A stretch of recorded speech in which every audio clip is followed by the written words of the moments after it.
Bonjour à tous, heureuse de vous retrouver. Aujourd'hui, nous sommes les dimanches. Je me suis dit que parce que il y a l'information et j'avais promis qu'une fois les messages des évêques de la province ecclésiastique de Bukavu sortaient, je devais venir vous informer. Parce que l'information, il faut tout de suite la donner au lieu d'attendre que le temps que les gens puissent prendre des morceaux de gauche à droite. Et c'est mon devoir de venir vous donner l'intégralité du message des évêques membres de la conférence épiscopale aux membres de la province ecclésiastique de Bukavu. Alors, ils intitulent leur message comme suit: Non, je ne mourrai pas, je vivrai, confère. Psaume 118, verset 17. Message des évêques de l'Assemblée épiscopale provinciale de Bukavu aux fidèles catholiques et aux hommes de bonne volonté. Alors, ces messages, à part les préambules et la conclusion, il y a d'abord les premiers points, ils parlent de nos joies, ils énumèrent les joies. Deuxième point, ils parlent des inquiétudes. Troisième point, ils parlent d'où cela vient, le mal. Et puis, quatrième point, que devons-nous faire ou les recommandations. Ça, c'est un peu le résumé du message. Alors, préambule. Nous, archevêques et évêques de l'Assemblée épiscopale provinciale de Bukavu, réunis à Butembo en session ordinaire du 8 au 14 avril 2024, nous avons fait le tour de l'horizon de la situation socio-pastorale de notre pays en général et de notre province ecclésiastique en particulier.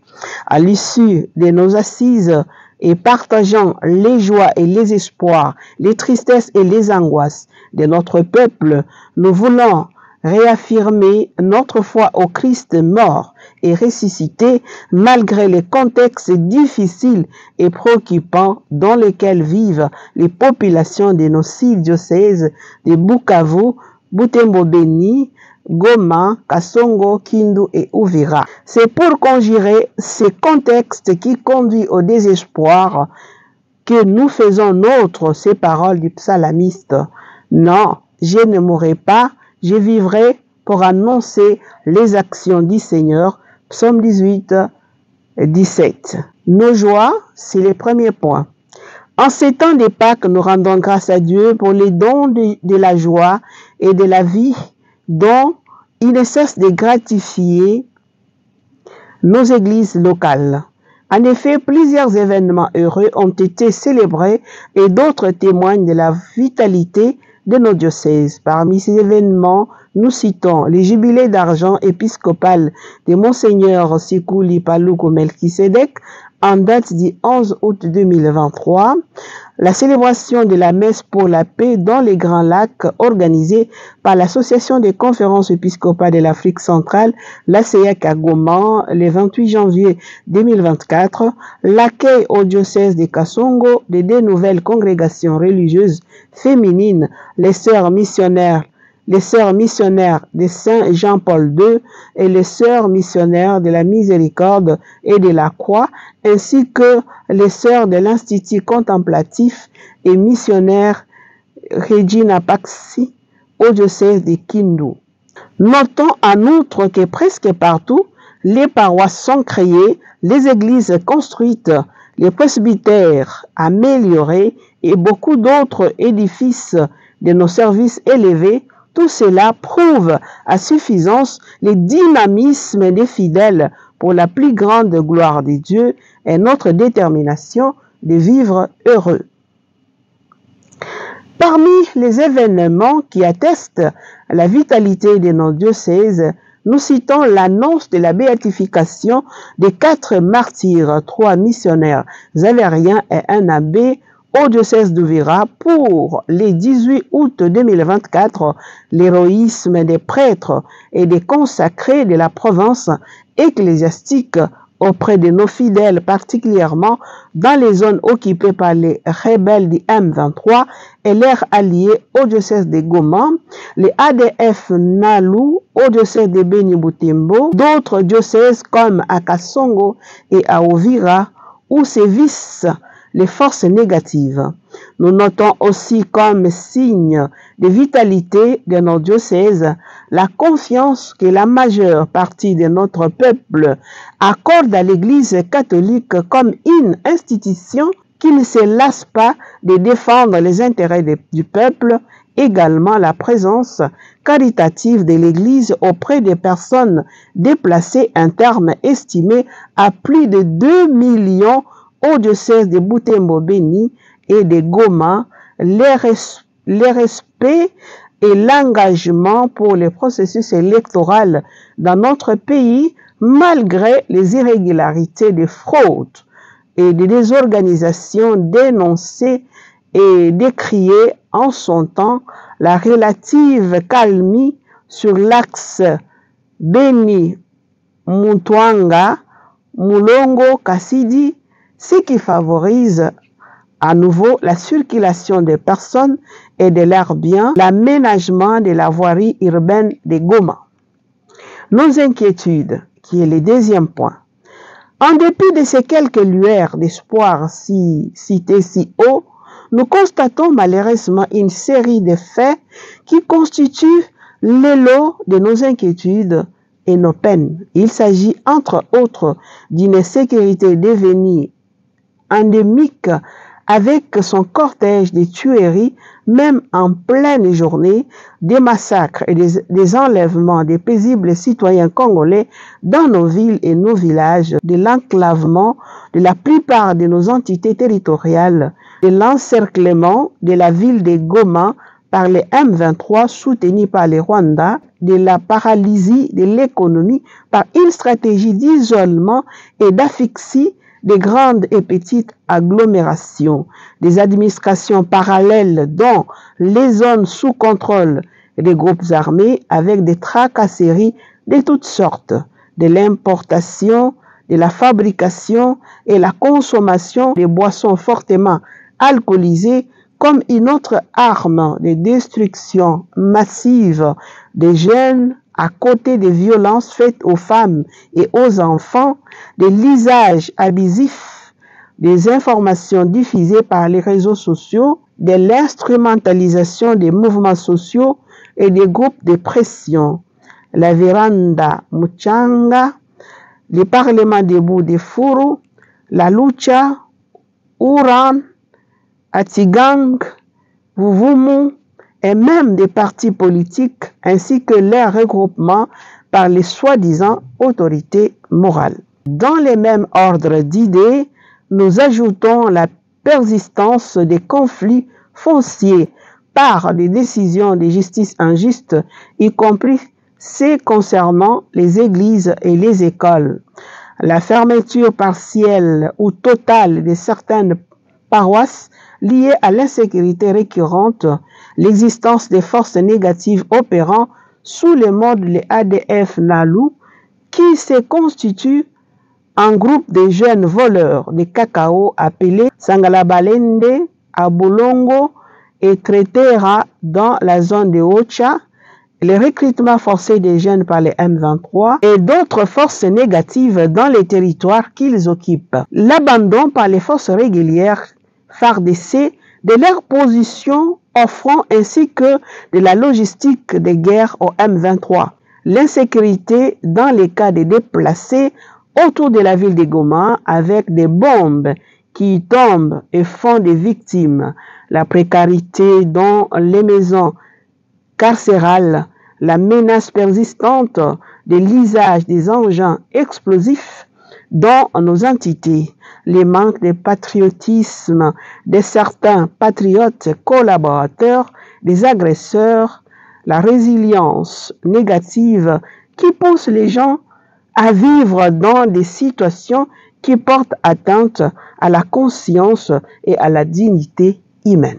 Il est même curieux qu'à certains endroits, des forces négatives s'arrogent les droits d'exercer les fonctions régaliennes de l'État, parfois en complicité ou en arrangement avec les forces et les services réguliers de l'État. C'est le cas de la cohabitation des milices Maïma et Malaika avec les FARDC et la PNC et de l'existence des tribunaux des milices à côté des parquets et des tribunaux étatiques à Kasongo. Nous constatons aussi les tracasseries persistantes des services des renseignements civils et militaires et des parquets civils, l'abandon de la jeunesse à elle-même, la tension sociale autour du non-paiement des salaires des agents publics de l'État, la sous-traitance des services de l'État par des privés, l'insuffisance de la culture de l'écologie intégrale, la prévalence de la justice populaire, la rupture des confiances entre civils et militaires d'une part et civils et autorités de l'État des sièges d'autre part. Les processus électoraux inachevés qui retardent la mise en place des nouvelles institutions politiques mettant en mal la gestion régulière du pays. Racine de nos mots. D'où cela nous vient-il? Quand nous attendons notre peuple parler de l'origine de nos souffrances sans fin, il nous dit globalement que tout cela arrive parce que l'État congolais est mort et que nous, les gouvernés, nous sommes abandonnés à notre triste sort et que nous ne voyons aucun indice que les gouvernants d'aujourd'hui songent au bien-être des gouvernés dans un avenir proche. Rien ne peut donc changer si nous, gouvernés, ne forcions notre destin pour nous prendre en charge en devenant sujet et acteur de notre propre histoire, de notre propre changement qui sera bénéfique à l'ensemble du pays. En méditant et en approfondissant cette réponse fataliste de notre peuple, nous réalisons que notre malheur prend racine dans 3 catégories de mots. D'abord, le faible exercice des fonctions régaliennes de l'État, défense et sécurité, finances, diplomatie, justice. Le manque de volonté politique pour convertir des ressources naturelles en richesses, la mauvaise répartition des richesses et des revenus au sein des peuples congolais, le faible niveau de la réalisation de la politique d'intégration régionale et des projets intégrateurs.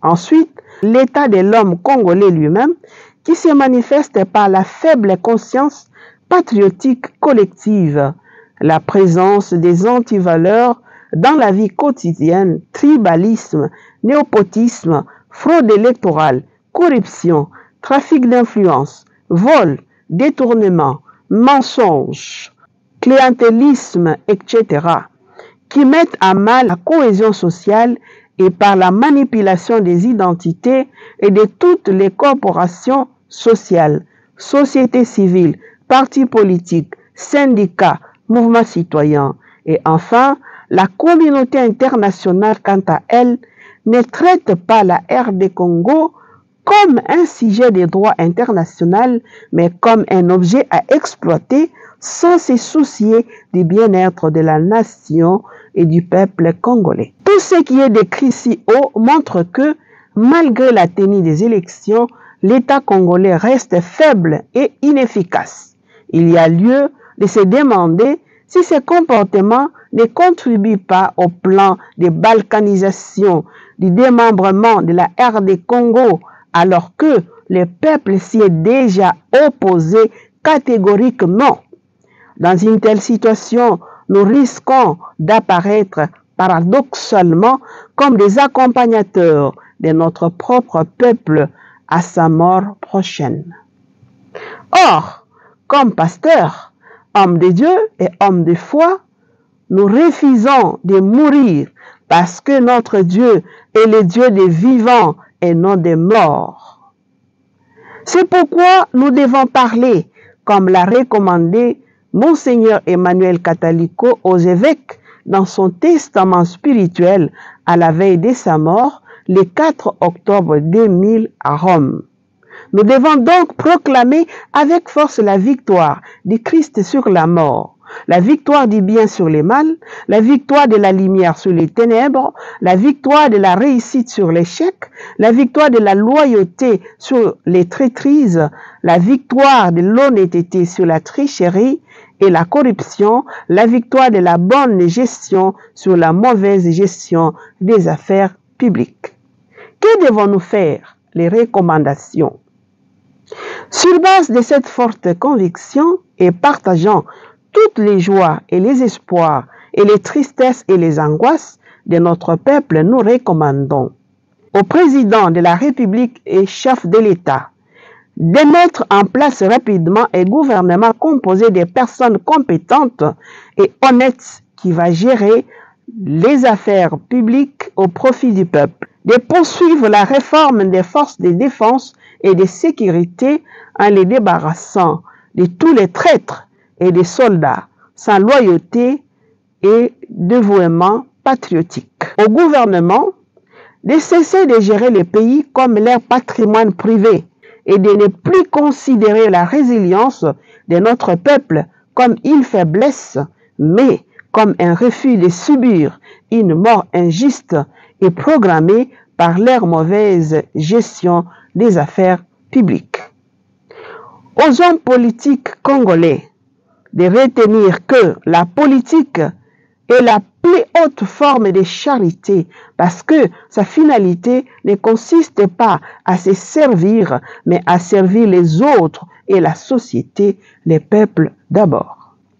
À nous, peuple congolais, de sortir de notre sommeil, de rester vigilants et unis contre toutes les velléités de balkanisation et de démembrement de notre pays, d'éviter des manipulations politiciennes et des complicités et des traîtrises sous toutes ses formes, de refuser de mourir et de garder l'espérance en priant sans cesse pour notre conversion et celle de nos bourreaux, tant de l'intérieur que de l'extérieur, confiant que notre secours nous vient du Seigneur qui a fait les ciels et la terre.